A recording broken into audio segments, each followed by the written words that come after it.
कैकेयी द्वारा राम को स्वयं रावण की तस्वीर बनाकर सीता द्वारा बनाई हुई बताना। श्री रामदास जी कहते हैं, कैकेयी ने आंगन में बैठी बातें करते करते सीता से कहा, सीते, इस दीवार पर रावण का चित्र लिखकर हमें दिखाओ कि वह कितना बड़ा था।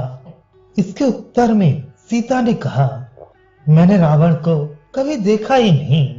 हाँ, जब वह पंचवटी में मुझे हरने के लिए गया था तब मैंने उसके दाहिने पैर का अंगूठा देखा था।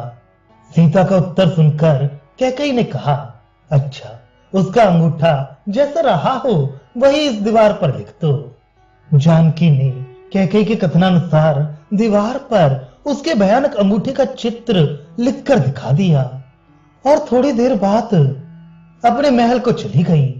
सीता के चली जाने पर वैश्वश कैकेयी ने राम को दिखाने के लिए उस अंगूठे के अनुसार रावण के पूरे शरीर का चित्र अपने हाथ से बना दिया। इतने में कैकेयी ने देखा कि राम इसी ओर आ रहे हैं। तब झटपट उसने उस दीवार के पास ही राम जी को बैठने के लिए आसन डाल दिया। राम ने वहां पहुंचकर कैकेयी को प्रणाम किया, फिर आसन पर बैठ गए। थोड़ी देर बाद राम की दृष्टि उस बने हुए रावण के चित्र पर पड़ी। राम ने पूछा, यहाँ पर रावण का चित्र किसने बनाया है? उत्तर में कैकेयी ने कहा कि आपकी बहू सीता ने ये चित्र बनाया है। जहां जिसका मन लगा रहता है, बार बार उसी की याद आती रहती है। ये एक साधारण नियम है। और फिर स्त्रियों के चरित्र को कौन जान सकता है? शिव आदि देवता भी तो स्त्री चरित्र का पार ना पा सके और वे भी मोहित हो गए। कैकेयी की बातें सुनकर मनस्वी रामचंद्र जी ने कैकेयी को वह बातें बतलाई जो सभा में विजय के मुंह से सुनी थी। इस सिलसिले में उन्होंने ये भी कहा, माते, कल सवेरे लक्ष्मण के साथ मैं सीता को गंगा जी के तट पर भेज रहा हूँ। वह उसे वहां छोड़ देगा और आप तथा पूर्ववासियों को दिखाने के लिए मेरे कहने से सीता का एक हाथ भी काट लाएगा, क्योंकि सीता ने उसी हाथ से तो रावण का ये चित्र बनाया होगा। स्त्री हत्या के भय से मैं उसे मारने की आज्ञा नहीं दूंगा, लेकिन जब उसके हाथ ही ना रहेंगे तो वह जिएगी कैसे? वन के हिंसक जीव ही उसको खा जाएंगे। इस प्रकार राम के वचन सुनकर कैकेयी बहुत प्रसन्न हुई और मनी मन सोचने लगी कि सीता के विरह से दुखी होकर राम राज्य का काम न कर सकेंगे। लक्ष्मण भी राम की सेवा में लगे रहने के कारण राज्य का भार अपने ऊपर नहीं लेंगे। उस दशा में विवश होकर राम मेरे बेटे भरत से राज्य का काम करने के लिए आग्रह करेंगे। यह सोचकर कैकेयी बहुत प्रसन्न हुई। राम जी भी कैकेयी को प्रणाम करके अपने महलों को चले गए। वहां अपनी माता कौशल्या तथा सुमित्रा को आदि से अंत तक सीता संबंधी सब वृतांत कह सुनाया। फिर कौशल्या और सुमित्रा को प्रणाम करके वे सीता के भवन में जा पहुंची। सीता ने पाद्य, अर्घ्य, आचमनी आदि से उनकी पूजा की और राम जी एक आसन पर बैठ गए। इसके बाद उन्होंने वह वृतांत बतलाया जो सभा में तथा कैकेयी के भवन में हुआ था। सीता ने कहा कि माता कैकेयी के कहने से मैंने केवल रावण के पैर का अंगूठा बनाया था, बाकी उन्होंने अपनी कल्पना से रावण का सारा शरीर बनाया होगा। इस तरह सीता के वचन को सुनकर राम ने कहा, प्रिय, मैं कैकेयी की कुटिलता को भली भांति जानता हूँ। इतना कहकर राम ने सीता को अपनी छाती से लगा लिया और बड़ी देर तक उनका मुंह चूमते रही। फिर विनोद करते करते वहीं लेट गए। थोड़ी देर बाद राम ने सीता से कहा, प्रिय, मैं जहां तक जानता हूँ गर्भिणी स्त्रियां कितनी ही चीजें चाहा करती हैं। तुम्हारी भी किसी वस्तु की इच्छा है? यदि हो तो मुझे बतलाओ, मैं अवश्य दूंगा। इस प्रकार राम की बात सुनकर भावीवश सीता ने गंगा तटवासी ऋषियों के आश्रमों और वनों को देखने की इच्छा प्रकट की और कहा, मुझे शीघ्र वहां भेज दीजिए। राम सीता की मांग स्वीकार करके कहने लगे, सीते, कल ही लक्ष्मण तुम्हें गंगा तट पर ले जाएंगे।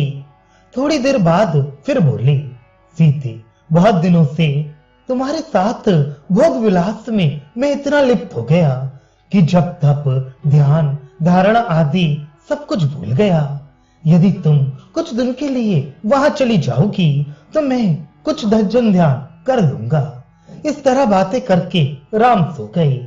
सीता भी अपने मन में सोचने लगी कि जहां पर मेरे माता पिता आदि परिवार के सब लोग विद्यमान हैं, वहां किसी वस्तु की न्यूनता तो हो ही नहीं सकती। अतः मैं साथ कुछ न ले जाऊंगी। अब कल का दिन मैं वैसे नहीं बीतने दूंगी, बल्कि अपनी सखियों, दासियों और लक्ष्मण के साथ हंसी खुशी वन को अवश्य जाऊंगी। ये निश्चय करके सीता भी आनंद पूर्वक सो गई। सवेरे सीता ने उठकर स्नान किया और भोजन बनाया। उधर राम ने भी स्नान कर लिया और भोजन करने बैठे। सीता ने बड़े प्रेम से परोसकर उन्हें भोजन कराया। तदनंतर स्वयं भोजन किया। फिर उर्मिला आदि बहनों से पूछकर माताओं को प्रणाम किया और गंगा तट के वनों में रहने वाले मुनियों को देखने के लिए जाने को तैयार हो गईं। उन्होंने रथ लाने के लिए लक्ष्मण जी को बुलाया। रामचंद्र के आज्ञा अनुसार लक्ष्मण शीघ्र रथ लेकर आ पहुंचे। सीता अपनी सखियों, दासियों तथा तुलसी वृक्ष के साथ रथ में बैठी। लक्ष्मण ने दक्षिण मार्ग से गंगा तट की ओर पवन वेग के समान रथ को भगाया। जब वे परम पवित्र यमुना, मंदाकिनी तथा तमसा नदी को पार करके चित्रकूट की तलहटी में वाल्मीकि आश्रम के समीप पहुंचे, तब लक्ष्मण ने रथ को रोका और एक पीपल के वृक्ष की छाया में आसन बिछा दिया। सब सखियों के साथ सीता जी उस पर जा बैठी। तब आंखों में आंसू भरकर गदगद कंठ से लक्ष्मण जी कहने लगे, माता, लोकोपवाद के भय से रामचंद्र जी ने आपको इस वन में छोड़ने के लिए मुझे आज्ञा दी है। इसमें मेरा कोई दोष नहीं है। अब आप यहाँ से ऋषि वाल्मीकि के आश्रम पर चले जाएं।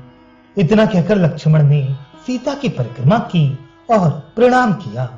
उस समय दासी और सखियां सीता पर पंखा चल रही थीं।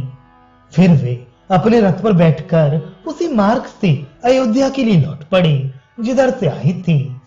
उधर वाल्मीकि ने कुछ शिष्यों से वृतांत सुना तो जनक जी, सुमेधा तथा कितनी ही स्त्रियों और ब्राह्मणों के साथ वहां पहुंचे जहां सीता बैठी थी। वहां पहुंचकर उन्होंने सीता की पूजा की। फिर उन्हें सुंदर पालकी में बिठाया और अपने आश्रम की ओर चले। रास्ते में अनेक प्रकार के बाजे बज रहे थे, नर्तकियां नाच रही थीं और भाट बिरदावली बखान रहे थे। नट गायक आदि सुंदर गायन गा रहे थे। जब सीता जी आश्रम पर पहुंच गईं, उस समय मुनि पत्नियों ने सहर्ष उन पर विविध प्रकार के वन फूल बरसाए। उन्होंने आरती उतारी और एक स्वर्ण निर्मित पलंग पर बिठाया। वहां पहुंचने पर सीता को बड़ा आनंद मिला। आश्रम की ऋषि पत्नियों ने अलग अलग सीता की पूजा की। उस दिन से कितनी ही तरह के दिव्य अन्न, वन के सुस्वाद फल तथा फूल आदि दे देकर सीता को सब स्त्रियां प्रसन्न किए रहती थीं, क्योंकि उन लोगों ने वाल्मीकि से सुन रखा था कि सीता कोई साधारण स्त्री नहीं, साक्षात विष्णु भगवान की भार्या लक्ष्मी है। जब इच्छा होती तब सीता पालकी पर सवार होकर वनों को देखने के लिए जाया करती। सीता को जो सुख अयोध्या में मिलता था वही वहां पर भी सुलभ था।